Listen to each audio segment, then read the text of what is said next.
As the first line appears on December 31st, 1862, the men of the 34th Illinois of Kirk's Brigade wake up and try their best to get going on the chilly last day of the year.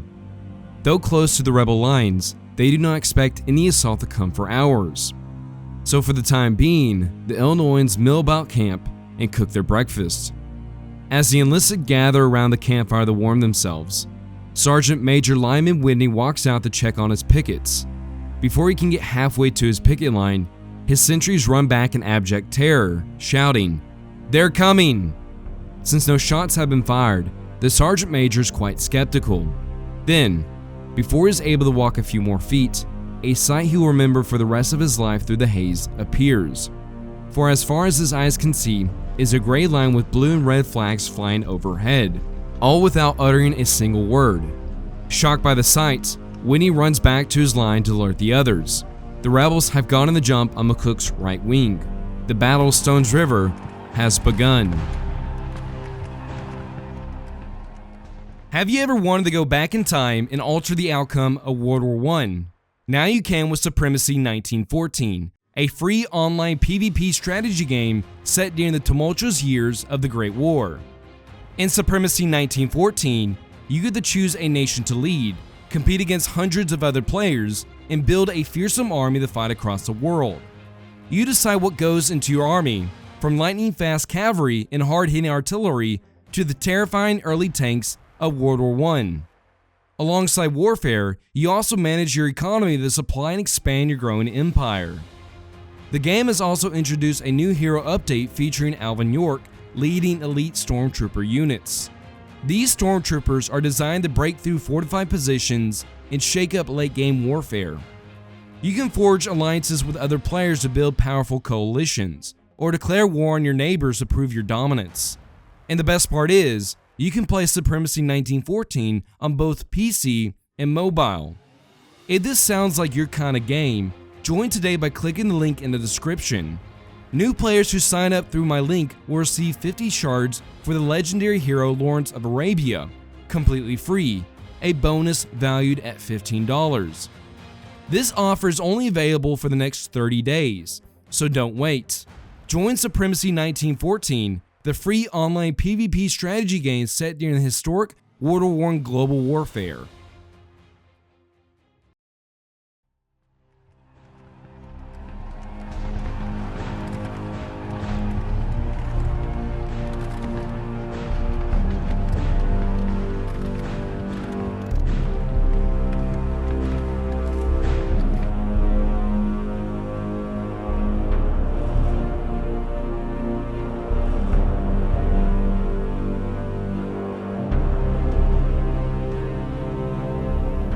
Friday, December 26, 1862.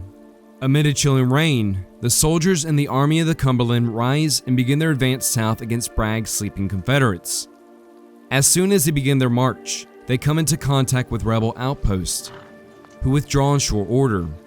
Throughout the day, the rebels fall back in the face of an unexpected Federal advance, trading shots as they go. Not until 2 p.m. does Bragg receive the first reports of Rosecrans' advance. Brigadier General Joseph Wheeler, Bragg's chief of cavalry, reports that the Federals are advancing on the Nolensville Pike and we are engaging them very warmly. Despite their successful advance so far, the Federals have only marched around 11 miles by the time darkness falls on the 26th.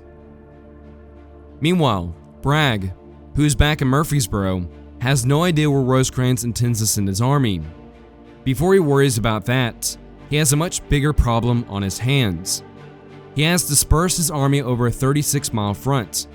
If Rosecrans attacks before he's able to organize his forces, there's a real possibility that a large chunk of the Army of Tennessee could be destroyed. With no idea where Rosecrans is heading and his army dangerously spread out, Bragg orders the immediate concentration of his forces at Murfreesboro. Bragg reasons that regardless of how Rosecrans approaches, his army will be ready to meet him. When the sun reappears on the 27th, both armies make their moves. Rosecrans, wanting to keep the pressure up, pushes his forces forward through a dense sheet of fog, while the rebels, keeping a step ahead, trade shots as they fall back. Throughout the 27th, the two armies race to see who will reach Murfreesboro first, Rosecrans Federals or Bragg's Confederates. By the time the sun falls, Rosecrans' army ends up roughly 9 miles from the town, while the rebels luckily arrive without much mishap. In the town, the rebels become anxious as the Federals near. John McGee, a Mississippi artilleryman, skillfully describes the tension in the town. The whole army is stirring, everything in a state of excitement. Everybody expects a battle. In the complete opposite of the past 2 days, Rosecrans, in deference to the Sabbath, orders a halt to their advance on the 28th. While neither side making aggressive moves, soldiers meet in the middle to fraternize. While the two sides mingle, they ask about friends and family who are serving in the armies. At sundown, the two sides return to their respective sides. As morning breaks on Monday, December 29th, Rosecrans orders his army to cross over Stewart's Creek, the place he expected Bragg to make his stand. While the Federals steadily advance, Wheeler and his rebel cavalry continue their harassment of the blue ranks, capturing scores of wagons and hundreds of prisoners. Regardless of the attacks, they are not enough to stop the Federals dead in their tracks. Rosecrans, expecting Bragg not to hold the town, orders Crittenden to rush in and take Murfreesboro. Yet, as the Kentuckian moves within sight, he realizes that the Confederates are, in fact, standing their ground. Narrowly avoiding having his men mauled, Crittenden holds his men back. Bragg, deciding to stay put, allows Rosecrans to get into position just north of the town. Finally, after 4 days of marching and fighting, the first elements of the Army of the Cumberland have reached the outskirts of Murfreesboro. With the lines less than a mile apart, both sides expect the climactic end-of-the-year battle to commence in the morning.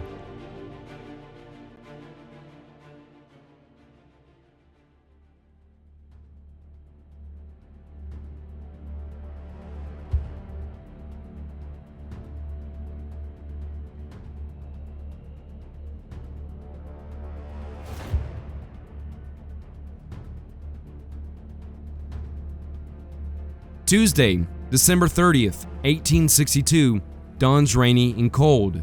McCook, the last of the wings to arrive, files into position on the right, completing the unification of Rosecrans' army after its 4-day march from Nashville. Rosecrans, with his entire army finally on the field, begins to deliberate about how he will go about assaulting the entrenched Confederates. The biggest problem facing Rosecrans is the terrain he is forced to deploy upon. Crittenden, first to arrive on the field, anchors his left flank upon Stone's River. Thomas, in the center, straddles his wing on the Wilkinson Pike. Finally, McCook, the last to arrive, lines up his right wing parallel to the Confederates across the field. However, McCook, with no strong position to anchor his right flank, leaves his right hanging in the air. Concerned for this exposed right, Rosecrans encourages McCook to refuse to flank and face it directly south. Believing that the Confederate right is the weakest, Rosecrans devises a grand will to smash the rebel right. Crossing over Stone's River at McFadden's Ford, the Federal divisions will attack in echelon from left to right, starting with Van Cleve's division on Crittenden's left flank. Once Crittenden's men are underway, Thomas's men will begin their assault straight towards the town. To ensure all goes to plan, Rosecrans leaves McCook to hold the flank against the superior rebel left. Querying his lieutenant, Rosecrans asks, "You know the ground. You have fought over it. You know its difficulties. Can you hold your position at least 3 hours?" McCook, thinking back to Perryville, where his corps was surprised and routed, nervously answers, "Yes, I think I can." Meanwhile, across the field, the Confederate Army commander is anxiously watching as McCook's men extend the Federal right to the south. Bragg, fully expecting the fighting to begin in earnest, orders the Army's only reserve, the division under Major General John P. McCown, to extend Polk's left flank further south. Not satisfied with the strength, Bragg further enhances his left by also ordering Major General Patrick R. Claiborne and his veteran division to reinforce McCown. Once McCown and Claiborne get into position, they ready their men for the coming onslaught. But by mid-afternoon, the threat of a Federal attack dissipates, allowing both sides to rest easy. Compared to Rosecrans' dispositions, the Confederate arrangement proves to be awkward. Because Stone's River runs north to south, the river forces Bragg to straddle his army on both banks to face the Federals. Polk and his First Corps forms on the left bank of Stone's River, while Hardee, who first forms on the right bank, is forced to split up his corps on both sides of Polk. Major General John C. Breckinridge remains alone on the right bank to protect against any turning movement from the north, while McCown and Claiborne have been sent to strengthen Polk's left further south. If Bragg needs to reinforce either flank, his men will have to ford the river to reach their destination. That night, Bragg and his lieutenants meet in a council of war to discuss tomorrow's events. Bragg, first believing Rosecrans has weakened his left to reinforce his right, proposes an attack at the Nashville Pike. However, Polk, seeing that McCown outflanks the Federal right, suggests an attack starting in the south to roll up the exposed flank. Seeing the wisdom from the bishop, Bragg concurs and issues the orders. Bragg's plan of attack also calls for an in-echelon attack upon Rosecrans' exposed flank, from left to right, starting with McCown's division. If the attack succeeds, Bragg hopes to smash the Federal army against Stone's River, while capturing the Nashville Pike, Rosecrans' line of communications, and retreat. Yet, regardless of how ambitious a plan is, Bragg's plan is filled with problems. First, Bragg is relying heavily upon McCown, the Army's weakest division commander. Second, Breckinridge will be alone to defend the Army's right flank if Rosecrans attacks. The third and final problem, the terrain of Middle Tennessee is not well suited for large-scale movements, which will hamper any attacking formation in the broken terrain. With both commanders planning similar turning movements for the same day, it is now a race to see who will be able to attack first, Bragg or Rosecrans. With both armies posed to attack in the morning, the men on both sides enjoy some last-minute fraternization before it's time to get some rest. During the late hours of the 30th, bands from both sides start to play some evening music. Since the lines are relatively close, the two sides could hear and begin to spar with their favorite tunes. The Federal musicians play songs such as Yankee Doodle and Hail Columbia, while the Confederate musicians play Dixie and the Bonnie Blue Flag. As this new style warfare is being waged, a surreal moment occurs. One band decides to play Home Sweet Home, and then bands all along both lines join in to play this beloved song. Hearing this sentimental tune, thousands of soldiers from both sides join in and sing along, thinking about their loved ones back at home. Once the pleasantries subside, both sides bed down to try to sleep. With the two armies camped within earshot, many are all but certain that a fight will commence in the morning. Sergeant Robert Smith of the 2nd Tennessee feels the tension steadily rising in the air, stating, "The position the two armies hold tonight makes it necessary for one side or the other to draw off or have a battle tomorrow. We are now within 500 yards of the enemy. There's a many brave soldier that is now enjoying the full vigor of health that will not live to see the setting of another sun. For I have no doubt but that tomorrow will be one of the bloodiest days of the war." Regardless of the mounting tension, soldiers on both sides prepare for the coming battle, on the final day of 1862 that will decide the fate of Middle Tennessee.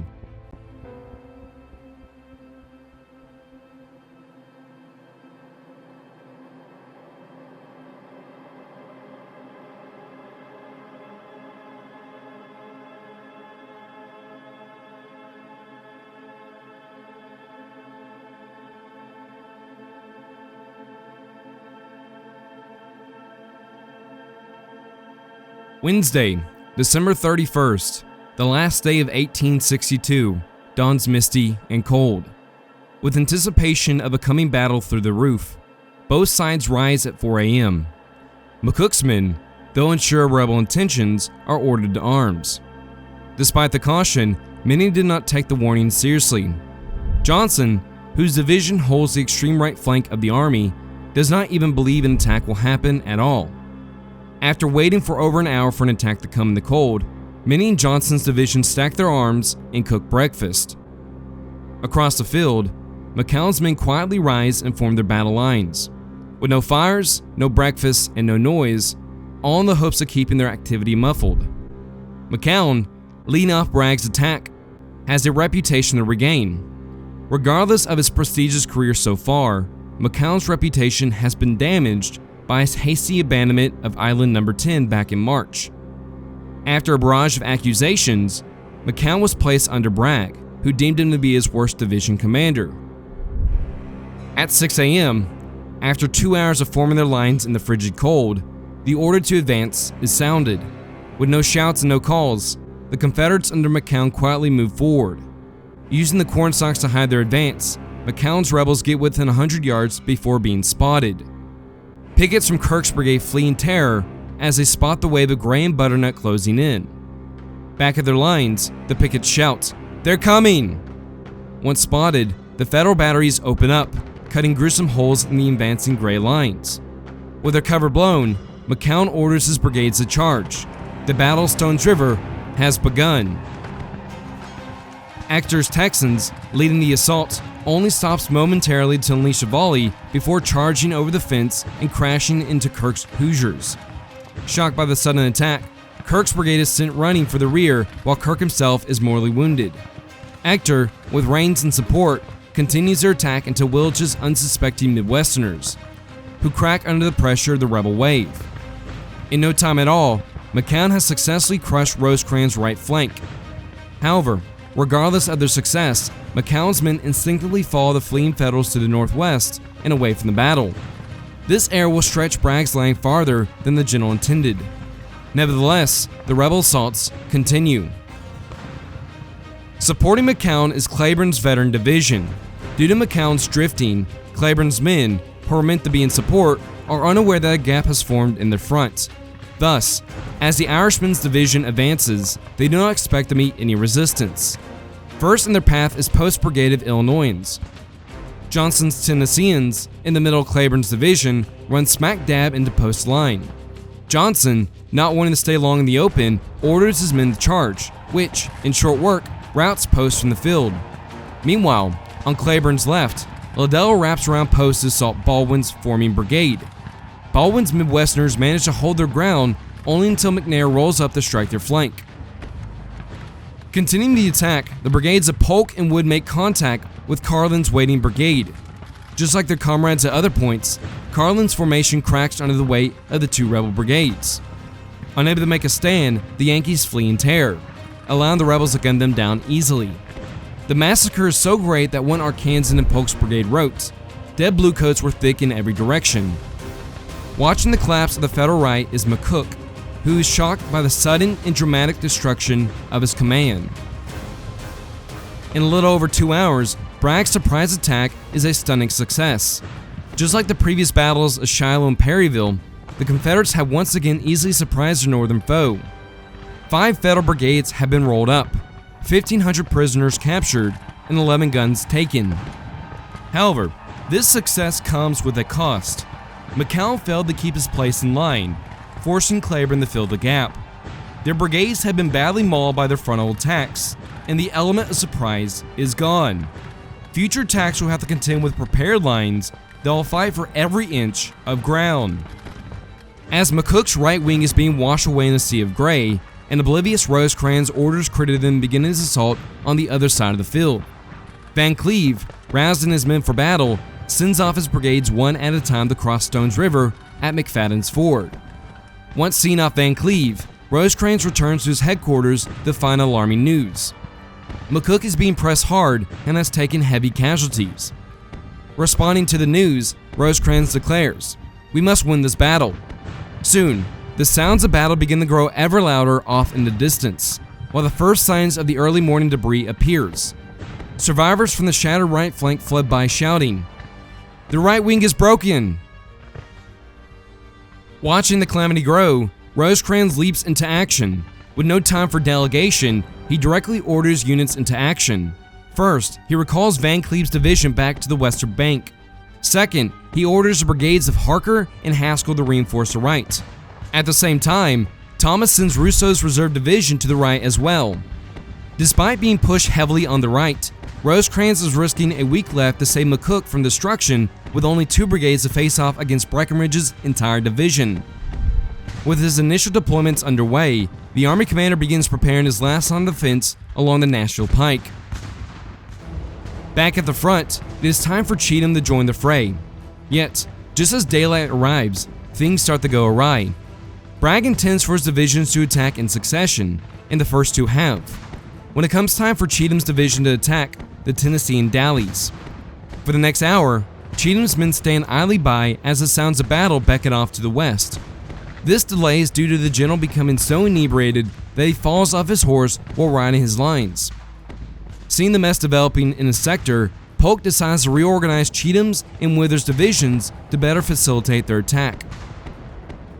Cheatham, finally sober enough to command, sends his brigades in piecemeal at 7 a.m., a whole hour after the attacks have begun.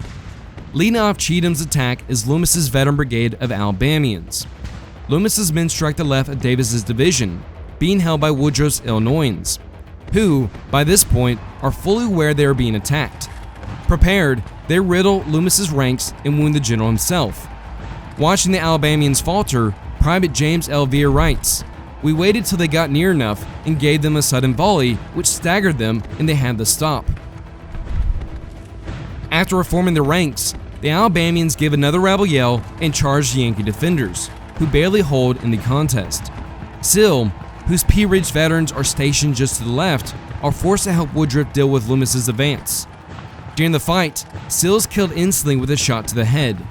Despite the loss of his brigadier, the Pea Ridgers easily push Loomis's brigade back. However, they do not get much respite as Vaughn's Tennesseans are sent forward to replace the routed Alabamians. In the face of a determined foe, the Tennesseans are forced to fall back after losing almost a third of their men. Next to go in is Manigault's brigade of Tennesseans and South Carolinians. Advancing right through the open against prepared batteries, Manigault's men had no chance of breaking through. Once they're within canister range, their ranks are riddled by shot and shell. Cheatham, realizing his piecemeal attacks are not working, plans a coordinated attack to crack the stubborn Federals. After a bit of organizing, Cheatham conjures up a division-sized assault. On the left, the brigades of Loomis, now under Coltart, and Vaughn are sent against Woodrow's faulty line, while the brigades of Manigault and Maney are sent against Sill's men, now under Grussel. Once this new assault commences, Woodrow's men only hold until their ammunition runs out. Meanwhile, to their left, Grussel continues to stand his ground against this new wave of attackers. During the fight, Robert requests and gets permission from Sheridan to launch a bayonet charge. Seeing Manigault inch closer to Grussel, Robert sends his Illinoisans right over their comrades into the unsuspecting rebel lines. Shocked by the sudden bayonet charge, Manigault's men flee in absolute terror. By 10 a.m., after 4 hours of unrelenting carnage, 2/3 of McCook's right wing has been shattered. Sheridan's division, the last division still intact, has barely staved off multiple attacks and is now forced to withdraw as rebel columns swing around its exposed right flank.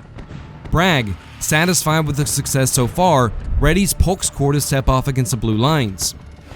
If Rosecrans desires to save his army from being smashed against the river, he will have to organize a stout line of defense to withstand the victorious rebel waves. Rosecrans needs time, and the only way he can get time is for his frontline units to hold. Sensing the urgency of the situation, Rosecrans orders Sheridan to hold no matter what the outcome.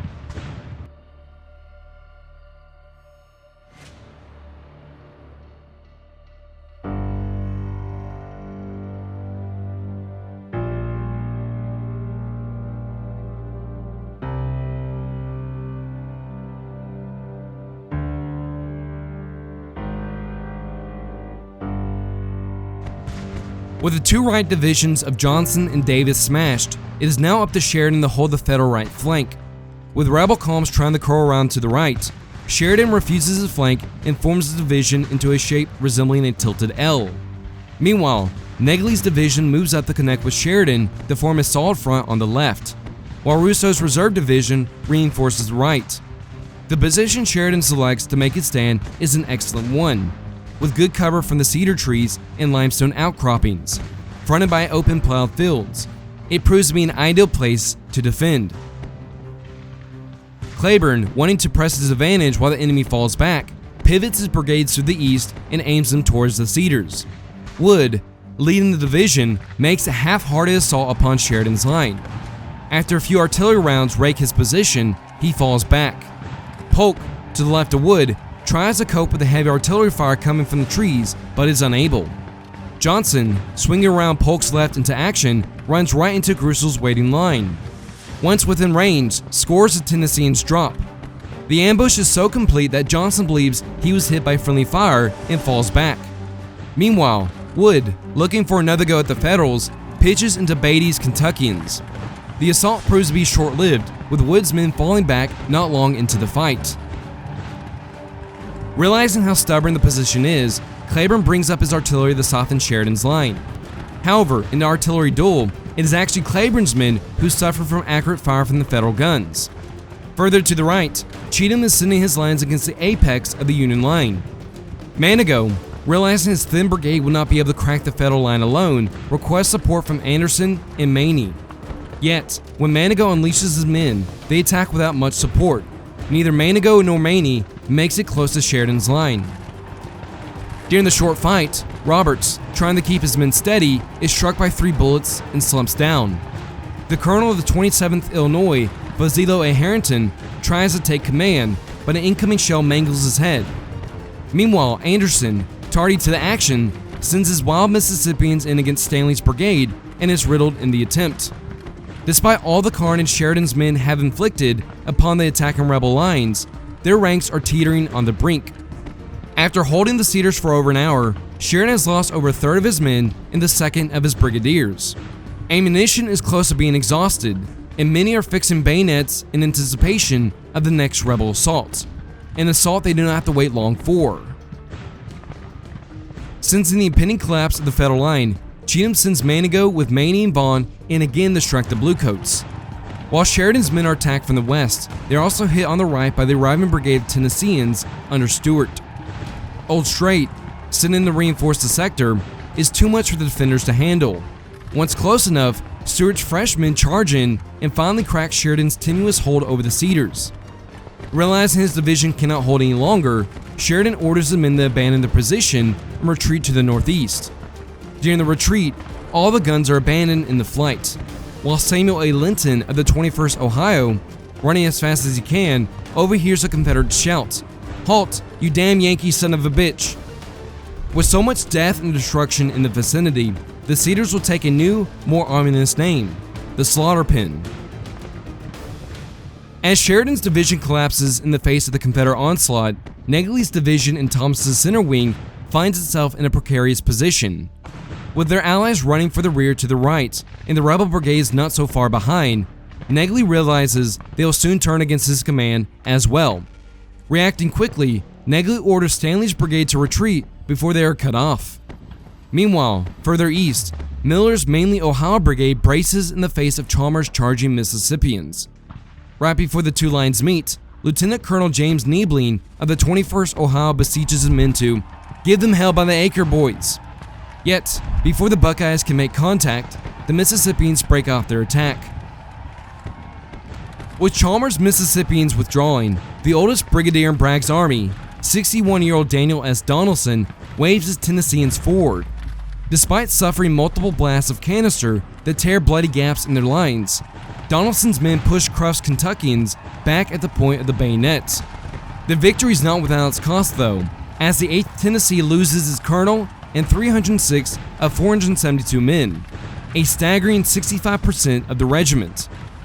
Watching the collapse of his center, Rosecrans sends in Shepard's regulars to plug the gap. Barreling down upon these regulars are Stuart and Jackson, who rush into the gaping hole. However, these regulars refuse to yield and stand their ground. In the ensuing firefight, the two sides gun each other down, momentarily stopping the rebel advance in the center. As Sheridan's hold over the Cedars collapses, Hardee continues his drive towards the Nashville Pike further west. Rains, now in the front of McCown's division, barrels into Shepard's waiting regulars, who, after facing a continuous stream of fleeing men, mistakes the rebels for allies. Rains' men, on the other hand, did not have this problem and unloads into them. The regulars, in full rout, carry Gross's men with them as they flee back towards the Nashville Pike. Beatty, who is still holding his position, is forced to retire, as his allies on both flanks have given up their hold. Further north, the rest of McCown's division is continuing its drive at noon, with most of the Federal formation south of them struggling in the Cedars. McCown has a direct line of advance to the Nashville Pike and Rosecrans' last line of defense. If McCown's men can take this position, Old Rosie will be cut off from Nashville. Acre, with McNair in tow, launches themselves against that position at the 3-mile marker. The rapid advance takes its toll on McNair, who's unable to cope with the stress. Thus, the command of his Arkansans fall to Harper. Facing these trans-Mississippians are Morton's pioneers and Beatty's reformed ranks. Once the Texans move within range, the combined firepower of the Federal defenders stops the rebels in their tracks. Sergeant Henry V. Freeman of the Pioneers wrote, "Men were dropping here and there, and others filled the vacant places. With so much lead coming their way, Acre cannot move at all and is soon forced to pull back. To the right, Harper's and Rains move into the attack against Russo's stabilized division. Wanting to ensure his men don't break, Rosecrans gathers up musicians to play the Star-Spangled Banner, which has an electrifying effect. Once the Butternuts are within range, they receive a severe pounding of shot and shell, enough to break their attack in one go. Harper, seeing the storm his men have entered, calls off the attack, while Rains, wanting to push his advantage, drives his men on alone. During a solo charge, Rains is riddled by bullets atop his horse and slumps to the ground. Vance, leading the 29th North Carolina, assumes command of the brigade and pulls his men back. With the easy repulse of McCown's division, Rosecrans orders forward Beatty, Fife, and Harker to form a solid front to delay any further Confederate advance at 1 p.m. As these brigades move to the Asbury Road, they become aghast at what comes into view. Emerging from the Cedars is Cleburne's still operational division, with some 6,000 men still under arms. Forming up to meet this threat, the Federals leave a massive gap between Harker and Fife. Cleburne, sensing blood, pitches right into the waiting blue lines. Wood, the first to attack, crashes into Fife's Ohioans, who break in mere minutes. Wood tries to pursue his prey, but is forced to retreat after taking severe casualties. To the right, Polk moves in as well, but Beatty's stubborn men thwart their attack. Meanwhile, on the left of Cleburne's division, Johnson's Tennesseans slam into Harker's Hoosiers. Despite their powerful punch, Johnson's attack sputters in the face of resistance. Liddell's about to launch his attack as well when Johnson's fleeing men overruns his ranks. With his allies in retreat, the Arkansan sees no point in continuing the attack. Realizing his advance has run out of steam, Cleburne pulls his men back to the Cedars to reform their battled lines. By 3 p.m., over 9 hours since the attacks have begun, Hardee's grand right wheel has come to a grinding halt. So far, Rosecrans' reactionary movements have stymied every Confederate advance. Bragg, annoyed at the fact that Hardee has failed to reach the turnpike, anxiously searches for any sector that might be thin enough to break through. That sector proves to be the untested Federal left at the Round Forest.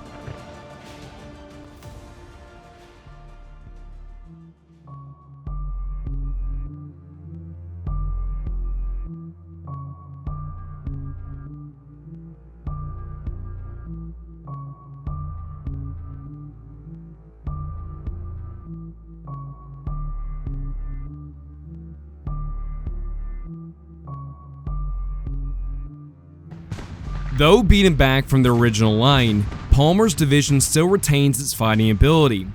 After falling back due to their allies being routed, Palmer's men rally at a clump of trees with a slight elevation, which the locals call the Round Forest. Realizing that he now consists of the army's left flank, Palmer scrambles in all directions to ensure he can hold his ground. In only a short time, Palmer is able to procure the brigades of Gross and Haskell with supporting batteries to join Hazen in the forest. On good time because Bragg has ordered Breckinridge's fresh division to crack this sector. Ever since the fighting began at 6 a.m. with McCown's surprise attack against the Federal right flank, Breckinridge and his 8,000-strong division have held their positions on the right bank of Stones River, in anticipation of any assault that might be launched from the Federal left. Breckinridge did inform Bragg of an enemy force crossing the river and advancing towards them around 10 a.m., but Van Cleve, who was leading that assault, was soon called back by Rosecrans when the general got news of McCook being hard-pressed on the right. With calls for reinforcements coming in from Polk, Bragg orders Breckinridge to send 4 of his 5 brigades to support the bishop in the center at 10:30. Due to his isolated position on the eastern bank, Breckinridge's men will have to ford the river to reach Polk on the western side. For the next 3 hours, Breckinridge steadily transfers the majority of his division to Polk's sector facing the Round Forest. Yet, when Adams' Louisianians reach the front, the bishop foolishly sends them in piecemeal.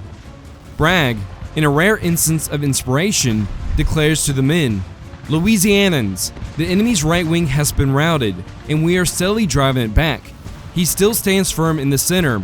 He must be defeated there. It remains for you to do this, and the victory is ours." At 2 p.m., Adams' Pelicans advance in splendid order against Palmer's men. With every step they take, more and more men drop, even with the commander himself being shot in the arm. Unable to brave the storm of shot and shell, Adams' men retreat. Next to brave the firestorm is a combined force of Preston's Floridians and Palmer's Tennesseans, with 14 guns aiding their thrust. At 4 p.m., just as the light begins to fade, the advance is sounded, and the 2,800-man force steps off. With these men marching off, Bragg, Breckinridge, and Polk all hope there'll be enough to finally crack Rosecrans' center. Rosecrans, wanting to ensure his left holds, rides over to supervise its defense. In the midst of his ride, the Confederate batteries target Rosecrans' escort. A few seconds later, a shell nearly misses Rosecrans, but, in the process, decapitates Gareshay, as his blood splatters onto the army commander. Given how fast this all occurs, the headless body of Gareshay rides another 20 feet before sliding off the horse. Another salvo of shells flies in and kills an additional 7 men of Rosecrans' staff. Captain Frank Bond, watching all this occur, rides over to Rosecrans and demands that the general move to safety. In his response, he says, "I am very sorry. We cannot help it. Brave men die in battle." Many believe Rosecrans himself was slain due to all the blood, but he reveals himself to be unharmed. Back at the Round Forest, after receiving a few rounds, Palmer's and Preston's men did not like the rout and bound left into the cedars. Once in the trees, the men refused to lay their protective cover. By 4:30 p.m., with these final brigades refusing to attack and light all but gone, the Confederate attacks on the last day of 1862 finally come to a close. Once the fighting has ceased, those who are still alive breathe a sigh of relief regardless of the teeth-chattering cold. With the enemy lines within rifle range, nobody is allowed to build a fire, fearing they would be a target of a cannonade. As an eerie calm settles over the battlefield, those still able to move get to work collecting the wounded and searching for their fallen comrades. However, despite the gruesome carnage that claimed New Year's Eve, both sides fully expect the battle to reignite once light reappears in 1863.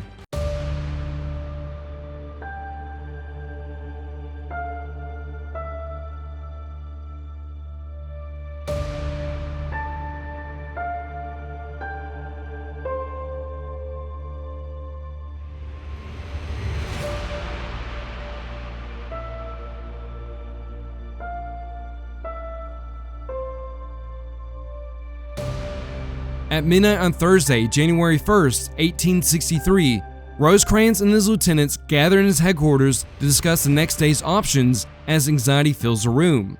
Though not routed, the Army of the Cumberland has been badly mauled and pushed back from its initial lines during the first day of fighting. With little food left, Rosecrans' subordinates do not know how much longer their men can hold. Reading the room, Rosecrans queries his officers, "Shall we fight out here or withdraw to an advantageous position covering our depots in Nashville?" By rank, Rosecrans' subordinates answer. Crittenden wants to attack. McCook advises retreat. Stanley concurs. Finally, a sleepy Thomas looks straight at Rosecrans and says, "This army does not retreat." After a quick inspection of the rear, Rosecrans returns to his lieutenants and declares to them, "Gentlemen, we have come out to fight and win this battle, and we shall do it." Once the decision is made, Rosecrans orders his officers to readjust their lines, determined to ensure there will be no second surprise attack. On the right, McCook's demoralized right wing forms a horseshoe-shaped line west of the Nashville Pike. Thomas takes up the center while Crittenden pulls his brigades back from the Round Forest to more favorable ground. Once in place, their men receive rations and more ammunition from a wagon train that has just arrived from Nashville. The only significant tactical move Rosecrans makes is moving Van Cleve's division, now under Colonel Samuel Beatty, to occupy the heights on the eastern bank of Stones River. a position that can potentially inflate the rebel line. Afterwards, Rosecrans orders the train back to ensure their safety. Altogether, the Army of the Cumberland, though small in size, has a more compact line, lessening the chance that the rebels will be able to break through their defenses. With their moves complete, the only thing the Federals can do now is wait for Bragg to make the next move. Meanwhile, across the field at Bragg's headquarters in Murfreesboro, the air is a lot more festive. Bragg, sensing a complete victory is at hand after a day of fighting, dispatches a congratulatory message to Richmond. God has granted us a happy new year, boasting that he has driven the Federals from every position, captured 4,000 men and 31 guns, along with dispatches from his cavalry reporting hundreds of wagons heading back to Nashville. With all these positive indicators, Bragg informs his superior, Johnston, they will pursue the defeated enemy in the morning. When light reappears on the first day of 1863, Bragg is shocked by what he finds. Instead of finding an enemy running back to Nashville, he finds Rosecrans still holding his ground. Shocked at the turn of events, Bragg is at a loss for how to deal with the Federals on the second day. Many believe that if Bragg brings up his reserves, he can crack Rosecrans' position. However, there's one problem with that idea. The Confederates have no reserves. With the rebels dumbfounded in the face of Federal resilience, they only move up to occupy abandoned ground. At 10 a.m., Breckinridge's division is unexpectedly hit by artillery fire from Beatty's division. In the face of this bombardment, Bragg refuses to believe that the Federals have crossed the river in force. With this refusal, the commanding general does not send Breckinridge's division back across the river to confront this new threat. Despite this clear indication of a new threat coming from the north, neither Bragg nor Breckinridge will investigate this front until the following morning. Thus, for the remainder of New Year's Day, both sides will calmly stare each other down until the morrow.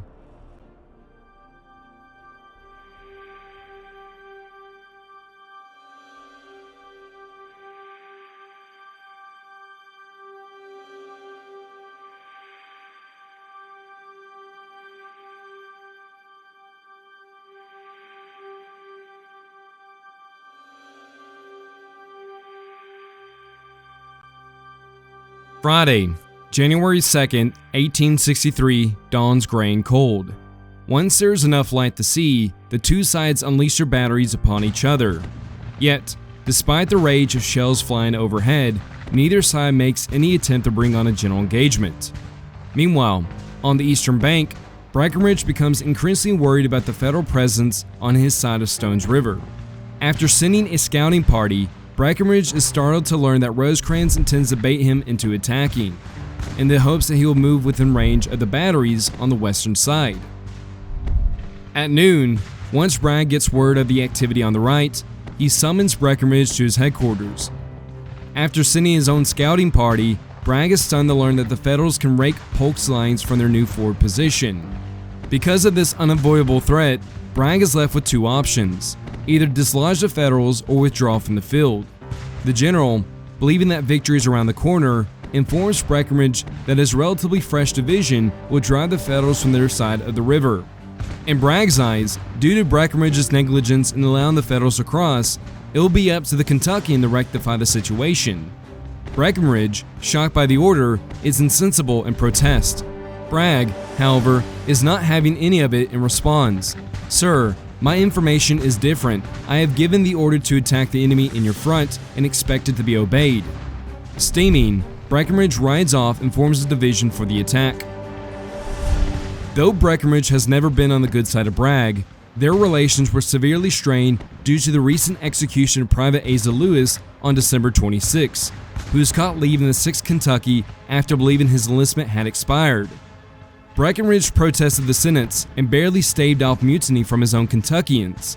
Now, almost a week later, Bragg is ordering the suicidal assault by his division. None of his brigadiers support the plan, and even the hot-tempered Hanson threatens to kill Bragg himself. To add insult to injury, Bragg gives command of Palmer's brigade to the disgraced Brigadier General Gideon J. Pellow, who was blamed for the loss of Fort Donelson earlier last year. Around 3 p.m. that afternoon, Breckinridge forms his 5,200-man division into two lines in preparation for his assault. Yet, things are already starting to go awry. Wharton's cavalry, promised by Bragg to support the assault, never shows up. The artillery officers squabble about their placements, and the open ground the infantry without the cover is perfect for the Federal batteries. Sensing the pending disaster, Breckinridge pulls Preston aside and tells him, "General Preston, this attack is made against my judgment and by the specific orders of General Bragg. Of course, we must all try to do our duty and fight the best we can. If it should result in disaster and I be among the slain, I want you to do justice to my memory and tell the people that I believe this attack to be very unwise and tried to prevent it." The Federals under Beatty, on the other hand, have been waiting for an assault since 2 p.m. Their skirmishers have detected a large-scale movement off in the distance. Rebel batteries are being moved into place, and gray-clad skirmishers are dismantling fences. All signs of a pending assault, but nothing has happened. 2:30, 3, and 3:30 have all come and gone. By 3:45, at this late hour of the day, with a little over 2 hours of daylight left, many believe the attack will not come until the morning. Thus, many let down their guard and wait for the sun to dip below the horizon. At 4 p.m., with his command ready to go, a single cannon booms off in the distance and Breckinridge's attack begins. With banners waving, the butternut and gray infantry steps off in splendid order and move toward their objective. A waiting Ohioan, watching the surprisingly well-ordered rebel infantry march forward, respectfully said, "They came not as a mob, but in good order. They advanced so coolly and gracefully as if on parade. Thorough discipline was indicated in every step." Yet, despite their martial beauty, problems are beginning to rear their ugly head. The small area of land the brigades are forced to cover squeezes their formation, and some unlucky soldiers are even forced into the chilly river down below. General Pello, who's given command, is not even leading his brigade. Instead, he is in the rear cowering from the battle. Once the rebels move into range, they are raked by batteries across Stones River. Hanson has his leg severed by a shell and is carried to the rear. Whole lines are knocked down by a single shell. This carnage, however, is not enough to stop the assault. Price, the first Federal brigade to take the brunt of Breckinridge's assault, collapses under the pressure. 5 Buckeyes and Hoosiers, next to Price's men, do not hold much longer and crumble the face of the rebels. Beatty, watching the destruction of his division, calls up his own former brigade to plug the gap. Under the command of Colonel Grider, they charge into the fray but are shredded by the bloodthirsty rebels. At the moment, Breckinridge's assault looks like it's on the verge of success. The entirety of Beatty's command has been shattered, and the survivors are fleeing back across Stones River. Gross, the last Federal brigade on the eastern bank, realizes their predicament and pulls back to the Hoover House. The Federals across the river at McFadden's Ford, watching Beatty's men retreat, fully expect to be hit next by Breckinridge's onslaught. Sensing the urgency of the situation, Crittenden calls on his chief of artillery, Captain John Mendenhall, to scour the area for any available battery and direct them to McFadden's Hill. In no time at all, Mendenhall gathers a staggering 58 pieces from 12 different batteries, with 21 of them being positioned hub to hub on the hill itself. At the very moment Breckinridge's men seize the ridge, they are blasted by the concentrated firepower from across the river. Men by the scores are mowed down as unit artillery dominates the scene. One Buckeye, awestruck by the cacophony, writes, "It sounded like constant thunder." The helpless rebel infantry are unable to move without being struck down. Some soldiers watch as their comrades are torn to shreds by incoming shells. Rebel batteries try to come to their rescue, but are pounded into submission. A few brigades even try to cross Stones River, but are halted the second they reach the other side. By now, the pendulum has swung solidly in the favor of the Federals. Sensing victory is near, Negley unleashes his waiting division upon the helpless rebels. Leading the assault, Miller's men rushes in to retake the lost heights. Devastated by the artillery and unable to cope with Negley's counterattack, Breckinridge's men flee back to the town in complete terror. Trying his best to stem the flood, Breckinridge rides among his men but is awash in a sea of emotions. Unable to contain his composure, the Kentuckian cries, "My poor orphans! My poor orphans!" Bragg, shocked by the repulse, calls for Anderson's division to reinforce Breckinridge's spent men on the right. By 5 p.m., an hour since the rebels first stepped off, the fight for Price's Ridge has come to a close, signaling the end of the bloody 3-day battle of Stones River.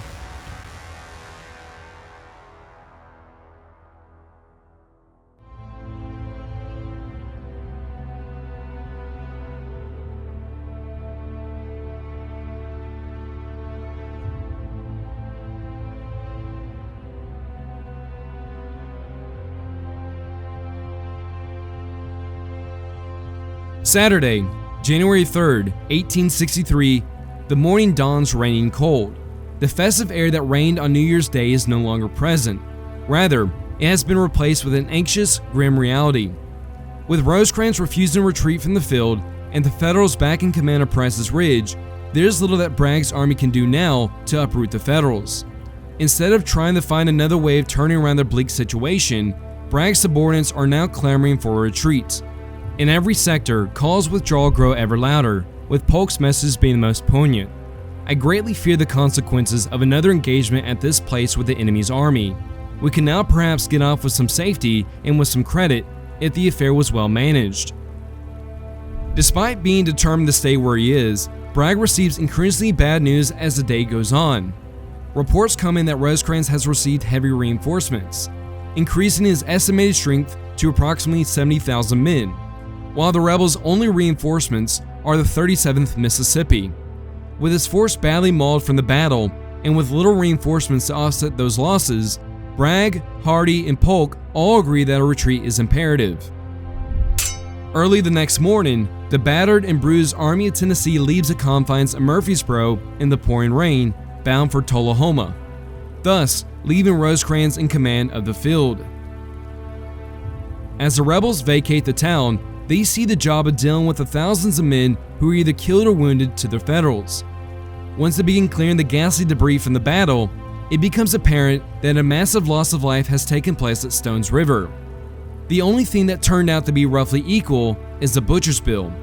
The Federal Army of the Cumberland, which was surprised and had to react to rebel aggression, suffered a little over 32% of its army as casualties, where almost 5,000 men alone were captured. The Confederate Army of Tennessee, mostly on the attack, did not get off so lucky either, as at least 1/3 of its strength became casualties. When combined, the Battle of Stones River would have the highest percentage of casualties of any battle of the American Civil War at 32%.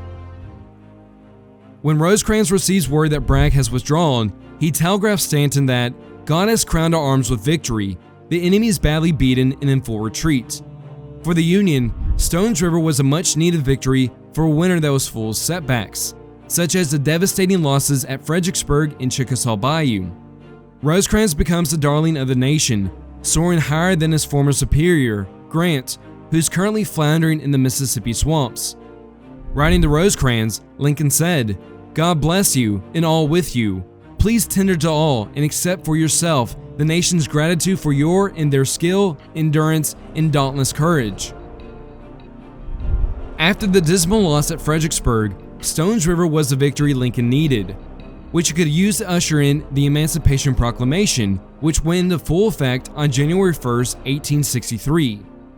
The Battle of Stones River was equally important for the strategic chessboard in the Western Theater, as it secured Middle Tennessee for the Union and opened a clear route to Chattanooga, a major rail junction that Buell failed to take after the fall of Corinth in the spring of 1862. For the time being, Rosecrans will bide his time in Murfreesboro and prepare the leap towards Chattanooga later this year. For the Confederates, this is the second time under Bragg they were forced to retreat after being unable to gain a clear-cut victory. As news spread of the retreat, the country becomes confused regarding his initial announcement of a great victory on New Year's Day. The Richmond Examiner, reporting after the battle, said, "General Bragg has certainly retreated from his victory at Murfreesboro, as he did last fall from his victory at Perryville. Once again, the soldiers under him are furious at the retreat in the face of victory." A major in Breckinridge's division said, "Every Tennessean is bitter beyond expression. Some swear he is a fool. I think myself he has been blessed with very little sense and no genius." The only saving grace for Bragg and his men is that, given how both armies have been severely battered during the previous battle, Rosecrans has no desire to continue his advance in the face of winter storms. For the time being, the Confederates will be able to lick their wounds and be ready to face Rosecrans again once spring arrives. However, it's becoming increasingly apparent that major cracks are starting to form in the Confederate cause in the West. After reflecting on the decisions made during the battle, Bragg's lieutenants, from the lowliest brigadier all the way up to the corps commanders, have lost whatever shredded confidence they had left in the North Carolinian, forcing President Davis to once again deal with the unruly officers in the West. a worrying sign for the future. Unable to either beat or halt the Federal march south, the support for the Confederacy is losing its strength. So much so that New York diarist George Templeton Strong said, "Stones River may have been indecisive, but our troops will stand the wear and tear of indecisive conflict longer than those of slavedom."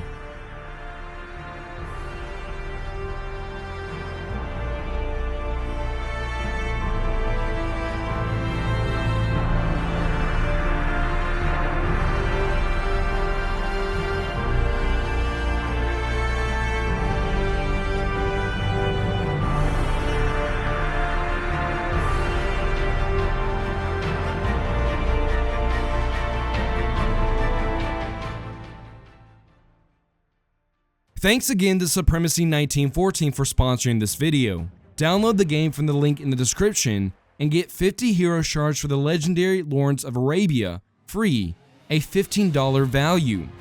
Offer available for the next 30 days only.